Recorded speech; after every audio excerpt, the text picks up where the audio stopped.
Number 2 दो note लिखवाया गया था वर्क डन में। Work done in rotating a dipole, विद्युत द्विध्रुव को विद्युत क्षेत्र में घूर्णन कराने में संपादित कार्य, उसमें दो नोट हुआ था। अब देखिए सेकंड जो नोट बताया गया है बालक, इसमें आप बिना निकाले बता सकते हैं, जहां से जहां के बारे में पूछेगा, जैसे 0 से 90, 90 से 180, लेकिन याद रखेंगे राउंड फिगर में रहेगा। अगर 30, 60 पूछ दिया, 30, 45 पूछ दिया, तब आपको फॉर्मूले पे बनाना है। क्लियर है? तो आगे कंटिन्यू करते हैं, यहाँ से आगे हेडिंग देना होगा। उल्टा एनर्जी में आता है, इसमें नहीं आता है उल्टा। आप उल्टा कैसे चलिएगा, पहले 0 से 90 न जाइएगा, 90 से जाइएगा 0 पर। उल्टा चलेंगे तो माइनस में बताएंगे, ठीक है? वही वर्क डन होगा, माइनस में होगा। हेडिंग दिया जाए, हेडिंग देंगे विद्युत द्विध्रुव की ऊर्जा।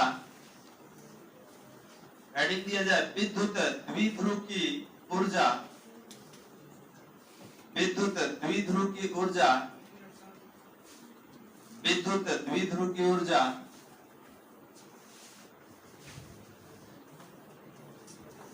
विद्युत द्विध्रुव की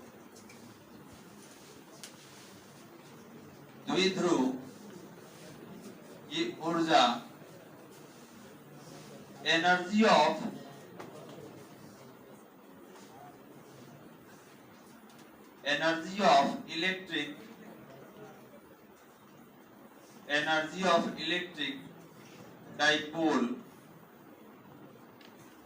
एनर्जी ऑफ इलेक्ट्रिक डाइपोल, विद्युत द्विध्रुव की ऊर्जा एनर्जी ऑफ इलेक्ट्रिक डाइपोल। ध्यान देंगे इसका एक और नाम है, हम लोग विद्युत द्विध्रुव की स्थितिज ऊर्जा भी कहते हैं, क्योंकि डाइपोल खुद नहीं घूमता है। ध्यान देंगे पिछले क्लास में हम लोग निकाले थे वर्क डन, तो आपने बताया कि सर अगर डाइपोल को 0 से 90 लाना हो तो हमको वर्क डन प्लस पी काम करना पड़ेगा। तो ये बताइए कि ये खुद तो गतिशील नहीं है, जैसे आपको ये फैन दिख रहा है, तो ऊर्जा दो तरह का होता है, स्थितिज ऊर्जा, गतिज ऊर्जा। तो अभी फैन में कौन सा ऊर्जा है? गतिज ऊर्जा। तो गति के कारण जो ऊर्जा है गतिज ऊर्जा है। आप अभी अगर स्विच को ऑफ भी कर देंगे तो कुछ देर तक ये चलते रहेगा, कारण क्या है कि इसके पास गति का ऊर्जा है। अब स्थितिज ऊर्जा क्या होता है? स्थिति में परिवर्तन के कारण जो ऊर्जा होगा स्थितिज ऊर्जा। तो अगर हमारे पास डाइपोल है और इसको 0 से 90 अगर हम घुमाए हैं तो हम इसके स्थिति में परिवर्तन किए हैं। ऐसा थोड़ी है कि हम यहाँ कर दिए तो गोल गोल घूमने लगा, ठीक है? ये जब खुद से गतिशील होता है तब आप बोलते हैं तो गतिज ऊर्जा है। लेकिन अगर यहाँ से ले जाते समय हम इसको रास्ते में 60 डिग्री 45 डिग्री पर छोड़ देते, यही रुक गया, तो आप क्या किए? इसके स्थिति में परिवर्तन कर दिए। तो याद रखेंगे स्थिति में परिवर्तन के कारण जो भी इसके पास ऊर्जा आएगा उसका नाम क्या होगा? स्थितिज ऊर्जा, ठीक है? तो यहाँ पर डाइपोल हमारा गतिशील है बालक है। आप बोलेंगे डाइपोल तो विस्थापित हम कर रहे हैं, अभी तो पीछे पढ़े हैं work done in rotating a dipole. ये डाइपोल को हम 0 से 90 तक ले गए, 180 तक ले गए, 270 तक ले गए, 360 तक ले गए, अलग अलग एंगल पे हम विस्थापित किए थे। तो ये खुद विस्थापित नहीं हुआ है, आप बाहर से वर्क डन कर रहे थे। तो याद रखेंगे कि जितना आप उस पर वर्क डन कर रहे हैं, जितना उसको विस्थापित करने में काम कर रहे हैं, वही उसका क्या है? ऊर्जा है। तो ऊर्जा अलग नहीं आएगा, ऊर्जा भी प्लस पीई। ध्यान देंगे ऊर्जा भी पी आएगा, लेकिन हमारे द्वारा किया गया कार्य इसका ऊर्जा है, और जब काम करेगा तो हमारे विरोध में काम करेगा। तो हम नीचे से ऊपर ले गए तो हमारा वर्क डन प्लस पी, और जब हमारा वर्क डन इसके पास ऊर्जा के रूप में आएगा तो ई 90 से कहा जाएगा? 0, और काम कितना करेगा? Minus P. तो अब बताइए कि हमारा किया गया काम इसका ऊर्जा बन गया, तभी तो हमारे विरोध में काम कर रहा है। हम 0 से 90 लेके गए तो प्लस में लेके गए, और 90 से 0 लेके आएगा तो किस में? माइनस में। तो ये वर्क डन कितना करेगा? जितना इसके पास ऊर्जा रहेगा। क्लियर है बालक? तो सबसे पहले परिभाषित करेंगे, उसके बाद डायग्राम के माध्यम से समझेंगे। हेडिंग हो गया हम लोग का। पैराग्राफ चेंज करके लिखा जाए, पैराग्राफ चेंज करके लिखेंगे माना कि विद्युत द्विध्रुव को, माना कि विद्युत द्विध्रुव को, माना कि विद्युत द्विध्रुव को किसी एक समान विद्युतीय क्षेत्र, माना कि विद्युत द्विध्रुव को किसी एक समान विद्युतीय क्षेत्र, किसी एक समान विद्युतीय क्षेत्र E में वेक्टर E दीजिएगा, किसी एक समान विद्युतीय क्षेत्र वेक्टर E में रखा गया है, वेक्टर E में रखा गया है, जहां विद्युत द्विध्रुव घूर्ण, जहां विद्युत द्विध्रुव घूर्ण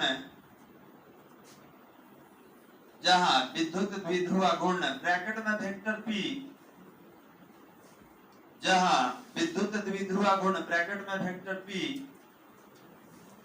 जहां विद्युत द्विध्रुव आघूर्ण ब्रैकेट में वेक्टर P विद्युत क्षेत्र के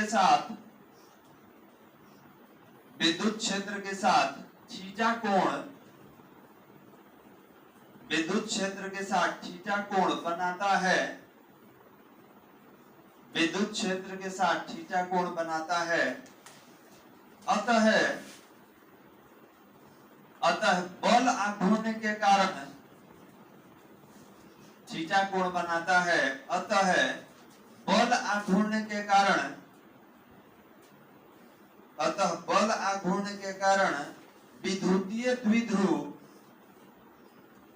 अतः बल आघूर्ण के कारण विद्युतीय द्विध्रुव घूर्णन करता है,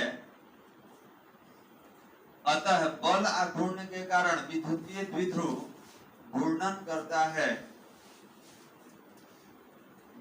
करता है।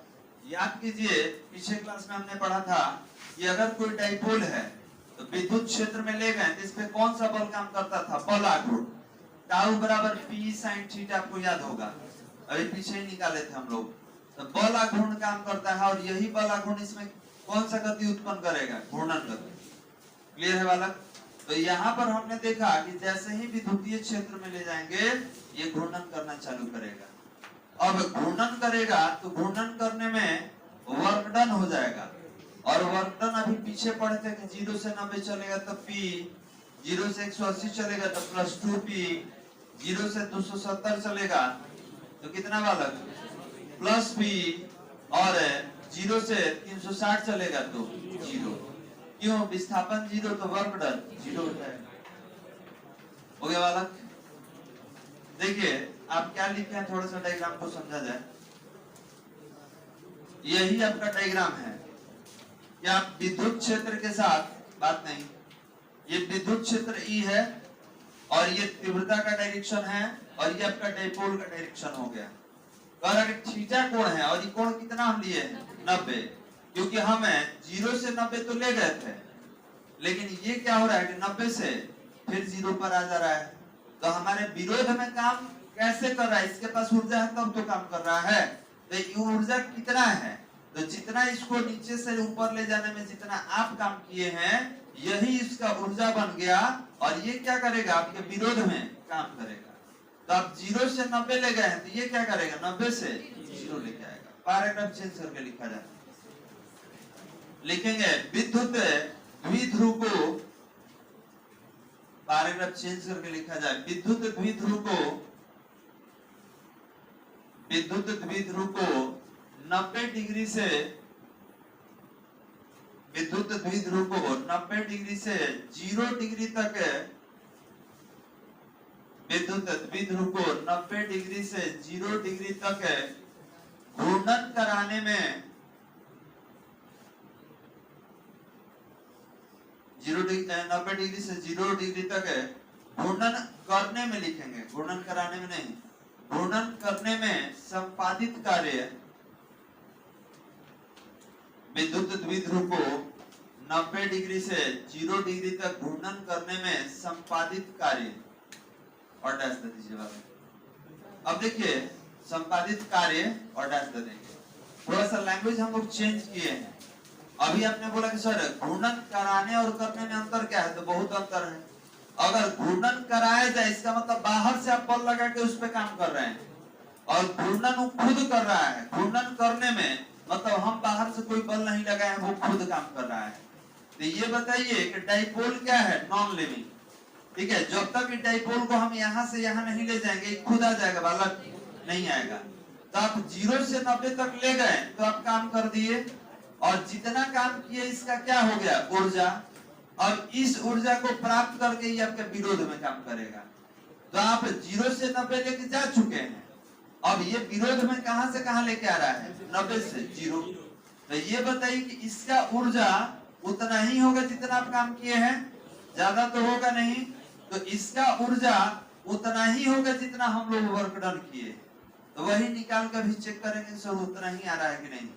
एक चीज और, हमारे काम का विरोध किया है, तो अगर हमारा रिजल्ट प्लस में होगा तो इसका रिजल्ट किस में आएगा, माइनस में, क्योंकि डायरेक्शन क्या है बालक, अपोजिट है। देखिए तो यहाँ पर डायग्राम हो गया, सॉरी 90 पर है, कहाँ लेके आना है, 0 पर लेके आना है, क्योंकि 0 से 90 तक तो हम पहुंचा चुके हैं और वर्क डन भी कर चुके हैं। 0 से 90 तक ले जाने के लिए हम कितना काम किए थे जी, प्लस बी, याद है। चलिए अब देखा जा रहा है कि 90 पर जैसे ही लाया गया तो फिर डाइपोल 90 से 0 पर आना चाहता है। तो हम लोग लिखे हैं यहाँ पर कि work done from 90 degree to 0 degree, याद रखेंगे 90 डिग्री से 0 डिग्री तक लाने में संपादित कार्य, सूत्र बताइए क्या है, सूत्र है PE cos θ1 माइनस cos θ2। ठीक है, ये सूत्र निकाला गया था बालक पिछले क्लास में।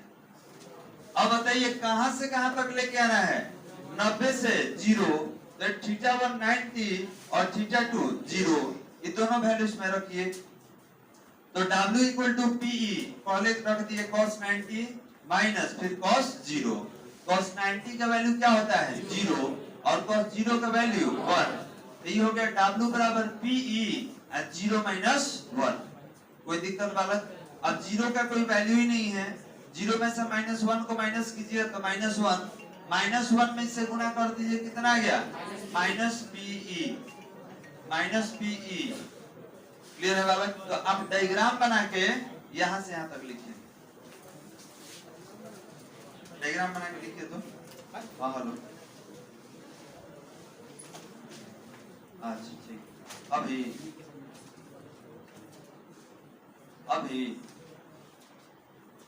हाँ क्लास में हम लोग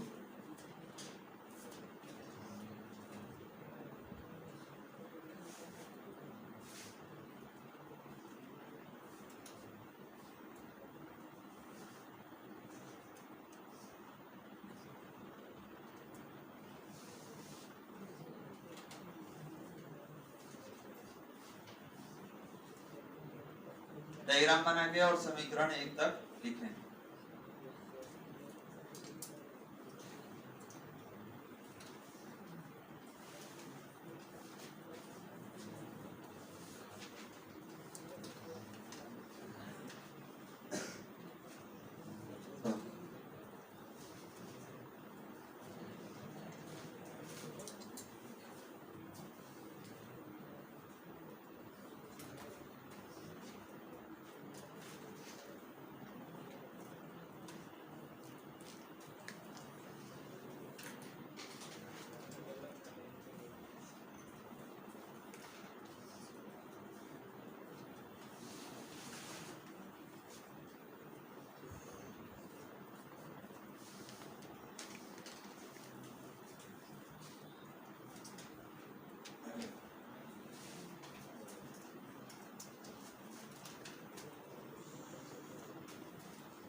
हो गया बालक, समीकरण 1 तक लिखना है डायग्राम बना के। वर्क डन कितना आ गया, -P। तो देखिए ये माइनस क्या इंडिकेट कर रहा है बालक, ये जो वर्क डन हुआ है आपके विरोध में वर्क डन हुआ है। आप 0 से 90 तक ले गए थे तो आप +P काम किए, ये 90 से 0 तक आ रहा है तो कितना काम करेगा, -P। इसके नीचे लिखना होगा। चलिए समीकरण 1 के नीचे लिखे बोल रहे हैं, लिखेंगे विद्युत द्विध्रुव को घूर्णन कराने में विद्युत द्विध्रुव को घूर्णन कराने में संपादित कार्य विद्युत द्विध्रुव को घूर्णन कराने में संपादित कार्य विद्युत द्विध्रुव को घूर्णन कराने में अच्छा घूर्णन कराने बोले हैं घूर्णन करने में खुद से किया है ना जी घूर्णन करने में संपादित कार्य स्थितिज ऊर्जा के रूप में विद्युत द्विध्रुव को घूर्णन करने में संपादित कार्य स्थितिज ऊर्जा के रूप में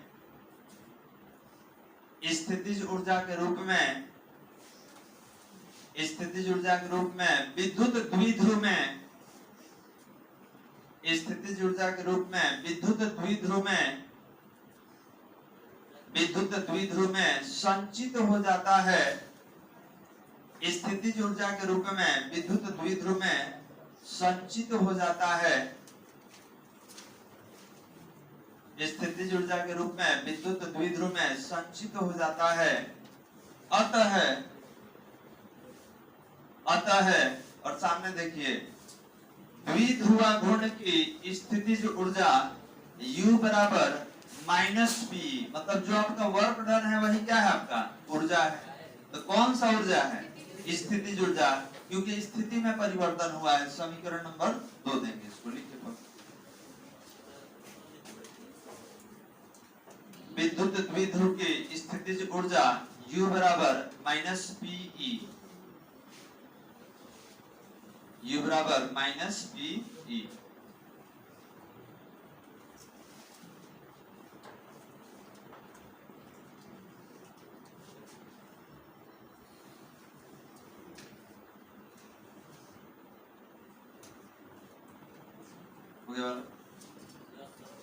लिखा जाए समीकरण 2 विद्युत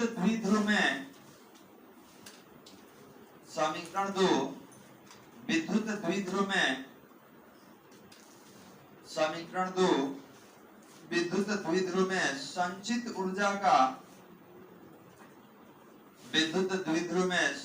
ऊर्जा का आवश्यक व्यंजक है।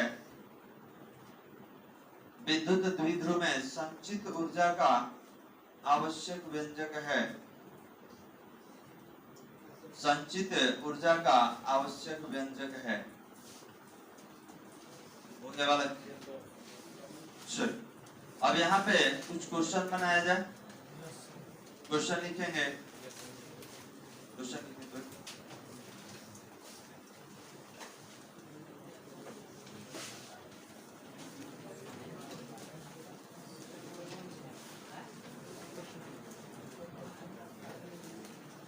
चलिए क्वेश्चन लिखने वाला किसी विद्युत द्विध्रुव का क्वेश्चन लिखेंगे किसी विद्युत द्विध्रुव का आघूर्ण किसी विद्युत द्विध्रुव का आघूर्ण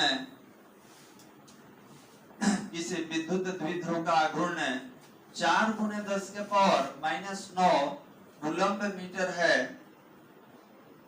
इसे विद्युत द्विध्रुव का आघूर्ण 4 × 10⁻⁹ कूलम्ब मीटर है एवं इसे 5 × 10⁻⁴ न्यूटन प्रति कूलम्ब के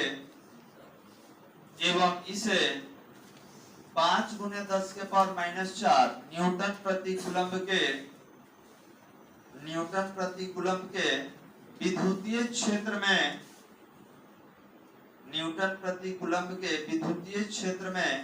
रखा गया है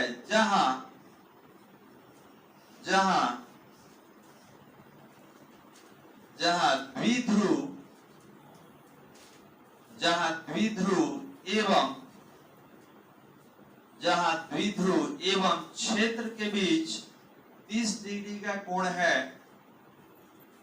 जहां द्विध्रुव एवं क्षेत्र के बीच 30 डिग्री का कोण है 30 डिग्री का कोण है। अतः विद्युत द्विध्रुव पर लगने वाले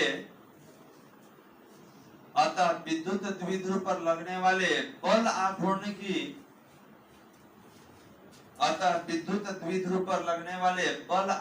की गणना करें।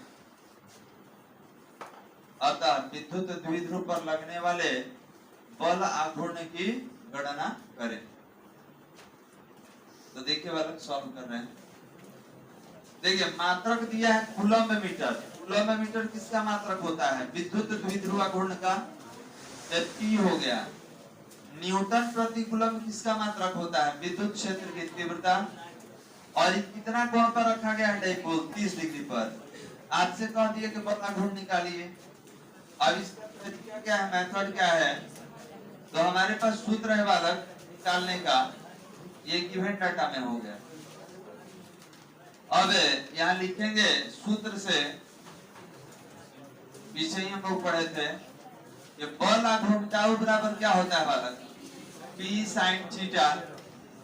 अब यहाँ पर बल आघूर्ण निकालना है टाउ, तो P देख लीजिए 4 × 10 के पावर -9, E है आपका 5 × 10 के पावर -4 और sin थीटा sin 30 डिग्री।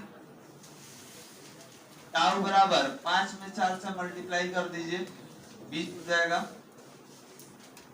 20 और -9 -4 कितना होगा? -13 और sin 30 का वैल्यू 1/2। 2 को 20 से कटाइए 10 बार में। टाउ बराबर 10 × 10 के पावर कितना? -13। अब -13 में से एक और घटा दीजिए क्योंकि इसका पावर 1 है, तो कितना होगा? 10 के पावर -12। बल आघूर्ण का मात्रक क्या पढ़े थे? न्यूटन मीटर पढ़ा गया था। अब बताइए बल आघूर्ण क्या होता है? ऐसा बल जो पिंड में घूर्णन गति उत्पन्न करे। इसका मतलब इस डाइपोल पर इस क्षेत्र में 10 के पावर -12 न्यूटन मीटर का बल आघूर्ण कर लगेगा, जो 30 डिग्री के कोण से क्या करेगा? इसको विस्थापित करेगा। बनाइए।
हो गया बालक। एक और क्वेश्चन सॉल्व किया जाए।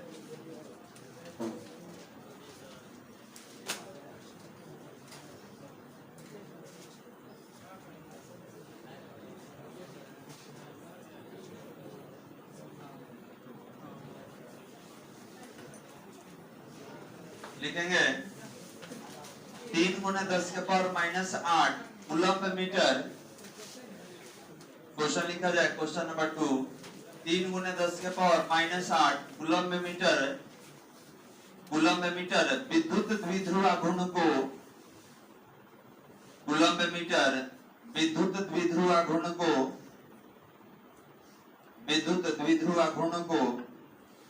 किसी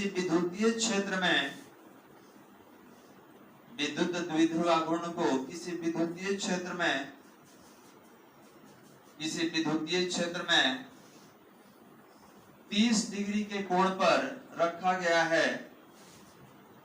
किसी विद्युतीय क्षेत्र में 30 डिग्री के कोण पर रखा गया है। 30 डिग्री के कोण पर रखा गया है। यदि द्विध्रुव पर आरोपित बल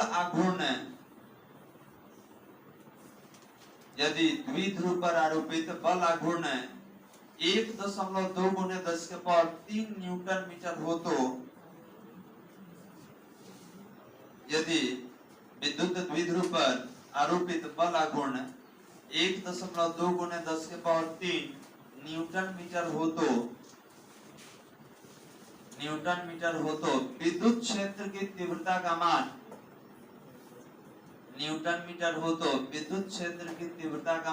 ज्ञात करें। विद्युत क्षेत्र की तीव्रता का मान ज्ञात करें। हो गया बालक। तो बताइए हमको निकालना क्या है? तो हमको निकालना है विद्युत क्षेत्र की तीव्रता E। ये सारा गिवन डाटा में दे दिया, हम लोग बात करेंगे सूत्र से। ये सारा गिवन डाटा में दिया हुआ है। तो फॉर्मूला है टाउ बराबर PE sin थीटा। टाउ मतलब बल आघूर्ण। तो यहाँ पे अगर E निकाला जाए तो कितना होगा? Tau upon P sin theta बन जाएगा। सारा वैल्यू रख के निकालेंगे बालक।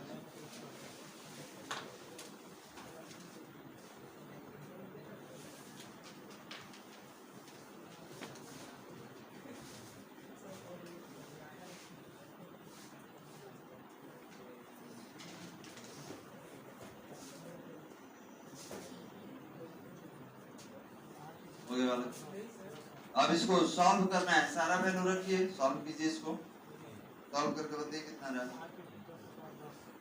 8 × 10⁸ आ रहा है, 10 आ रहा है। बाकी लोग भी बनाए, इसको बना के चेक कीजिए।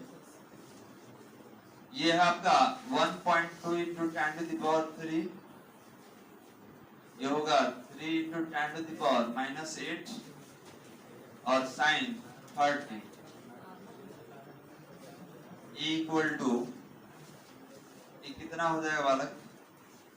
तो इसको 12 × 10 के पावर 3 और नीचे 3 × 10 के पावर -8 और sin 30 का वैल्यू 1/2 होता है। 1/2। देखिए कैलकुलेशन, 10 हटा के नीचे 0 बढ़ा दिए। अब कैंसिल करा दीजिए। बाकी लोग पीछे ध्यान देंगे। 10 हटा के नीचे 0 बढ़ा दिया गया। अब इसको कैंसिल करा दीजिए। तो देखिए 3 4 से कितना हो जाएगा? 12 हो जाएगा। तो E इक्वल टू, और यहाँ एक और दिख रहा होगा, ये 2 दिख रहा होगा। तो 1 2 3 4 स्टेप कीजिएगा तो कितना होगा? 4 स्टेप में कन्वर्ट हो जाएगा। ठीक है, 1 2 3 4 करेंगे अगर तो ये 4 स्टेप में कन्वर्ट हो जाता है और कहाँ चला जाएगा? ऊपर। ये हो जाएगा 4 × 10⁻3। अच्छा एक चीज और, ये जो -8 है इसको भी ऊपर भेज दीजिए। तो ऊपर आके ये +8 हो गया। ठीक है, और ये 1 2 3 4 कीजिएगा तो ये 2 कहाँ चला जाएगा? ऊपर। अब नीचे क्या बच जाएगा? तो नीचे बच जाएगा आपका 10। तो E इक्वल टू, यहाँ पर 4 2 से कितना होता है? 8 × 10⁻। ये 8 और 3 कितना है? 11। 11 में 10 0 रखिए, बगल में एक 10 कर दीजिए और नीचे 10 है। 10 से 10 कैंसिल हो गया। तो E इक्वल टू कितना? 8 × 10⁻10। मात्रक क्या होता है जी? न्यूटन प्रति कूलम। बना दिया। 11 में 10 0 यहाँ पर, 1 0 बगल में, तो 11 में नहीं हुआ। 10 यहाँ पर है, एक अलग किए हैं कैंसिल कराने के लिए। ठीक है, तो 10 से कितना हुआ? 11 ही हुआ। 0 0 कैंसिल, तो कितना? 8 × 10 के पावर 10 तो गया न्यूटन प्रति कूलम। तो देखिए मैथमेटिकल टर्म में सॉल्व करने का बहुत तरीका होता है।